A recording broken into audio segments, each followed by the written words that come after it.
안녕하세요. 오늘 저희가 함께 들여다볼 자료, 바로 칼슘 섭취와 동맥경화 사망률의 관계에 대한 심층 분석 보고서입니다.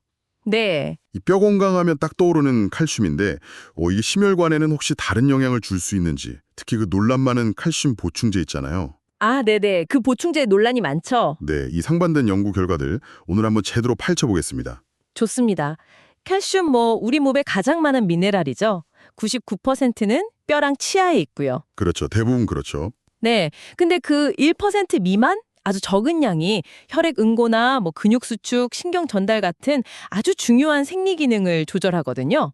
그 1%가요? 네. 그래서 이게 부족하면 우리 몸이 똑똑해서 뼈에서 막 가져다 써요. 그러니까 골다공증 위험이 커지는 거고요. 아, 뼈에서 빼서 쓰는 거군요. 맞습니다. 그런데 이제 혈관 건강만 딱 놓고 보면 이야기가 좀 달라질 수 있어요. 혈관이요? 네. 그 동맥경화 마지막 단계가 혈관 석회화인데 이게 혈관이 딱딱해지는 거잖아요. 여기에 칼슘 침착이 관련이 깊어요. 아, 칼슘이 쌓이는 거군요, 혈관에. 그렇죠. 그게 이제 심혈관 질환의 주요 원인이 될 수도 있다는 점이 문제입니다. 그렇다면 우리가 그냥 음식으로 먹는 칼슘은 어떤가요?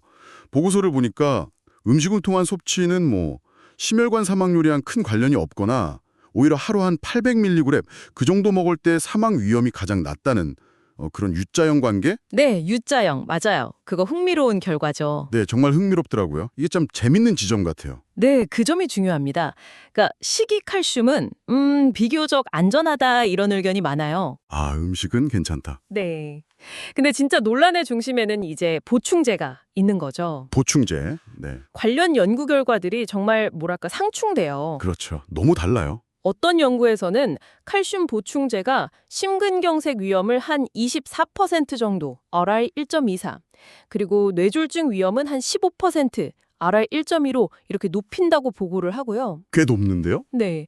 근데 또 다른 대규모 분석들을 이렇게 종합해 보면 또 유의미한 연관성이 없다 이렇게 결론을 내리기도 해요. 아니, 왜 이렇게 결과가 다른 걸까요? 저기 정말 헷갈리는데요. 그러니까요. 보고서에서는 그 보충제 형태 그걸 좀 주목하더라고요. 형체요? 네. 농축된 칼슘이잖아요. 보충제는 이게 짧은 시간에 한꺼번에 몸에 확 들어오면서 혈중 칼슘 농도를 급격하게 치솟게 만들 수 있다는 거죠. 아, 한 번에요? 네. 우리 몸이 사실 한 번에 한 500mg 넘는 칼슘을 효과적으로 처리하기는 좀 어려워하거든요. 500mg? 네. 근데 이 과도한 칼슘, 그러니까 여분의 칼슘이 어쩌면 혈관벽에 쌓일 수도 있다. 이런 가능성을 제기하는 겁니다. 그렇군요. 아까 그 석회화랑 연결되는 건가요? 그럴 수 있다는 거죠. 특히 특정 질환이 있는 분들은 더 주의해야 한다는 내용도 있었죠. 네, 맞아요. 고위험군 이야기요. 특히 당뇨병 환자분들 경우가 그렇습니다. 한 연구에서는 당뇨병 환자가 칼슘 보충제를 사용하면 심혈관 질환 발생 위험이 한 34%, HR 1.44, 또 심혈관 사망률은 67%, HR 1.67, 모든 원인 사망률은 44%, HR 1.44 이렇게 유의미하게 증가했다는 결과가 있어요. 와, 상당히 높은데요. 그 잠재적인 유해성에 더 취약해질 수 있다.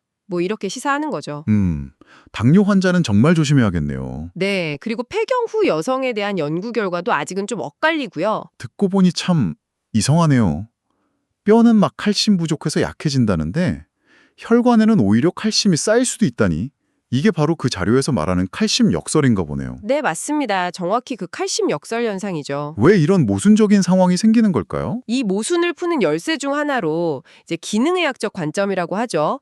질병의 근본 원인이나 시스템 전체의 균형을 보는 건데 여기서는 비타민 K2 부족을 중요하게 봐요. 비타민 K2요? 네, 이 비타민 K2가 하는 역할이 칼슘이 뼈로 잘 가도록 이렇게 안내해주고 혈관 같은 데는 쌓이지 않도록 막아주는 MGP라는 단백질을 활성화시키는 거예요. 아, MGP 단백질. 네, 그 칼슘의 교통경찰 같은 역할을 한다고 보면 돼요. 교통경찰이요? 재밌네요. 네, 이 경찰이 제대로 일을 안 하면 혹은 부족하면 칼슘이 엉뚱한 곳, 즉 혈관으로 갈 수 있다는 거죠. 아, 그렇군요. 그리고 마그네슘도 중요해요. 칼슘 흡수랑 활용, 또 혈관 이완에도 필요하고요. 비타민 D는 뭐 칼슘 흡수의 기본이고요. 아, 정말 여러 가지가 얽혀 있네요. 그렇죠. 그러니까 단순히 칼슘 하나만 볼 게 아니라 이런 보조 인자들과의 균형, 팀워크이죠. 그리고 뭐 장 건강 상태라든지 몸의 염증 상태 같은 전반적인 것까지 다 고려해야 한다는 겁니다. 이야, 정말 우리 몸은 복잡하게 연결되어 있군요. 그럼 이 모든 내용을 종합해 보면 칼슘 섭취, 특히 보충제에 대한 접근은 정말 신중해야만 한다는 거네요. 네, 맞습니다. 가장 좋은 전략은 이제 자료들을 종합해 보면 다음과 같아요. 네. 첫째는 역시 음식으로 섭취하는 게 가장 안전합니다. 뭐 유제품, 잎채소, 뼈째 먹는 생선 이런 거요. 음식 우선. 네. 둘째는 적정량을 유지하는 게 중요해요.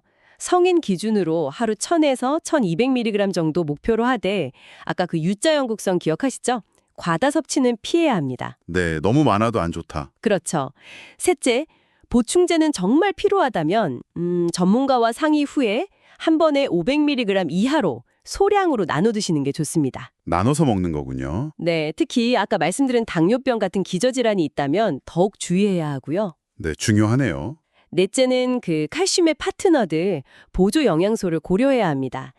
비타민 D, K2, 마그네슘 섭취를 잘 챙겨서 칼슘 대사의 균형을 맞추는 게 핵심입니다. 아, 교통경찰이랑 다른 조력자들. 맞습니다.